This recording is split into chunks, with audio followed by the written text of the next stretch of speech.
I call Pini Henare. Support for choice. Thank you, Mr. Chair. I rise to make a contribution in this stage on the Human Rights Amendment Bill.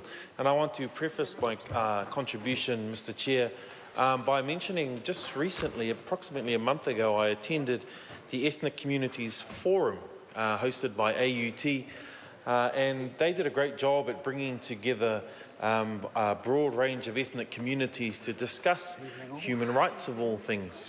And we had present at that particular function, at that particular forum, the current Human Rights Commissioner, Dame Susan Devoy, who heard from all of the ethnic communities that were represented there just how stretched the resources are of the Human Rights Commission from their perspective, as people within the communities who are looking towards the Human Rights Commission to look after some of these issues that they're faced with every day. They were very clear in their dissatisfaction with the service they received and are afraid that that's going to get worse under this particular amendment bill. And I think my colleague Jacinda Ardern has covered off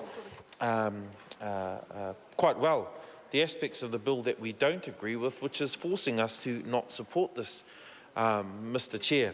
So in particular, Mr. Chair, I want to have a look at, we've got here clause 5, functions of the Commission, and in particular where it says section 5.2 is amended by inserting the following paragraphs after paragraph K. KA, to report to either or both of the Prime Minister and the Minister responsible on any existing or proposed legislation, administrative provision or policy of the government that the Commission considers may affect human rights. Now, some of that I get, that's pretty straightforward. I think there should be a good relationship there between the relevant minister and, of course, the Commission and the important work that they do. But I take the contribution made by my colleague, Dr. Clark, just on the previous matter before the House, where this seems like another process in licking your finger and putting it in the air and just wondering which way the wind blows. Now, I'm rather confident that there is no crystal ball in existence that allows that kind of a prescribed work agenda to be set to allow the Human Rights Commission to really do their job and do it well. Because what this tells me is that once they've put the finger in the air, they've said to themselves, there clearly isn't a need for some of these roles. That we won't need an advocate for important matters such as equal employment opportunities. We've had particular pieces of legislation come through this House recently where it's actually been highlighted we do need these types of roles to make sure that there are people there to represent the views of a wider community who are disaffected by these matters. Also, Mr. Chair, the disestablishment of the Race Relations Commissioner role. I would have thought in this particular point in time, and as I said at the beginning of my contribution about the Ethnic Communities Forum and the realities that they face, we know that there are growing large numbers of people entering and flooding into our country. Some of them find their feet, many of them don't. And I want to just digress very briefly, Mr. Chair, with your indulgence.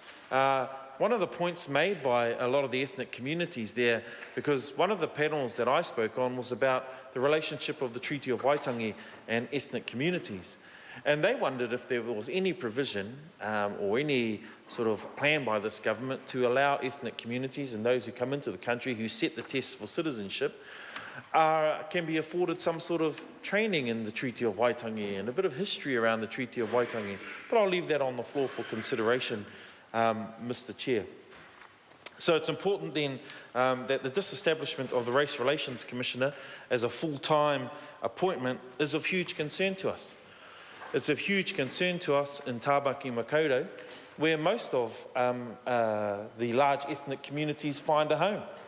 A lot of them struggle. A lot of them don't know where they can go to, and I'm afraid that this particular, Mr. Chair. Penny Henry. Excellent, thank you very much, Mr. Chair.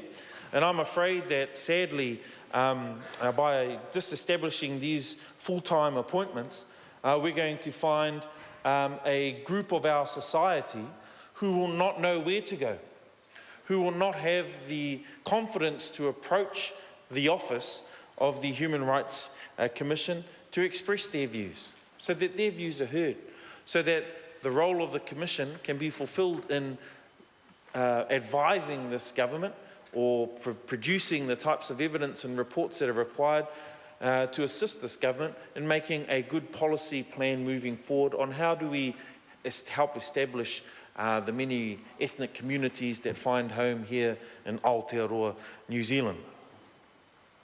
Mr. Chair, I want to just go back to briefly the section I talked about with regard to the report, to report either or both of the Prime Minister and the Minister responsible. And we have some concerns with regard to this, as we feel that the role of the Commission is actually to be somewhat of an independent lens upon many of the issues that are brought to their office from across the country. Sadly, we feel that by that kind of a relationship, where work schedules are set, where policy directions are forced upon the Human Rights Commission, we're afraid then that a lot of the actual work that was done by the Commission, the good work, is going to be lost. There will be no consideration in the future for a lot of the priority needs of the communities who seek the assistance of the Human Rights Commission. Mr. Chair, just in conclusion,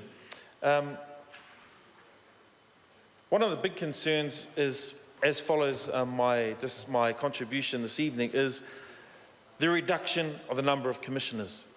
Mr. Chair, we've debated many times in this House about the huge workload and program being placed on institutions such as the Human Rights Commission and our public sector. Yet we question whether or not the support is in place for them to fulfil their job properly. We question whether or not they have the resources and the capacity to actually fulfil their jobs and do it well. Recently I've talked about the Māori Land Court and some of the shortcomings there.